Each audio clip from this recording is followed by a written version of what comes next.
2026-এ দাঁড়িয়ে আমি video scroll করতে করতে অনেককেই দেখেছি যে 2025-এ কে কি অ্যাচিভ করেছে। তো ভাবলাম চলো আমিও একটু কিছু শেয়ার করি তোমাদের সাথে, যেহেতু আমার একটা ইউটিউব চ্যানেল আছে, আবার ফেসবুক চ্যানেলও আছে। তো সেই জন্য ভিডিওটা করা। তো তোমাদের সাথে এবার শেয়ার করি যে আমি 2025-এ কী অ্যাচিভ করতে পেরেছি। আমি 2025-এ আমার বাবার মুখের হাসি অ্যাচিভ করতে পেরেছি।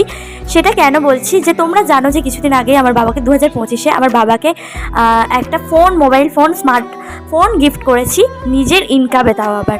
তো নিজের ইনকামে আমার বাবাকে কিছু দিতে পেরেছি, এটাই আমার কাছে অনেক অনেক বড় অ্যাচিভমেন্ট। তো ভাবলাম চলো তোমাদের সাথে শেয়ার করা যাক, তাই একটু শেয়ার করে বললাম। তো 2025-এ তো আমি এই অ্যাচিভ করতে পেরেছি, জানি না 2026-এ গিয়ে কতটা কি করতে পারবো বাবা মায়ের জন্য, বাট 2025-এ এইটুকুই অ্যাচিভ করতে পেরেছি। তো যাই হোক, তোমরা অনেকে আমাকে জিজ্ঞাসা করেছো এই মোবাইলটা কি, কত দাম নিয়েছে, কি সেট। তো সবই এই ভিডিওতে আজকে বলতে চাই আমি। এই মোবাইলটা হলো, সেটটার নাম হলো AI প্লাস।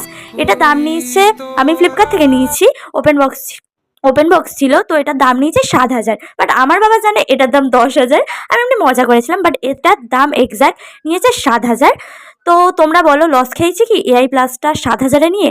তো যাই হোক, লস খাই লাভ হোক, বাবার জন্য একটুখানি তো করা যেতেই পারে। আর এই 7,000 টাকাটা সত্যি কথা বলতে আমার কাছে অনেক টাকা। যাই হোক, আমার বাবার মোবাইলের দামটা বলিনি বলে আমাকে অনেকে অনেক বাজে বাজে কমেন্ট করেছে আমার বাবার ওই ভিডিওটাই, তো বলে দিলাম এবারে। টাটা।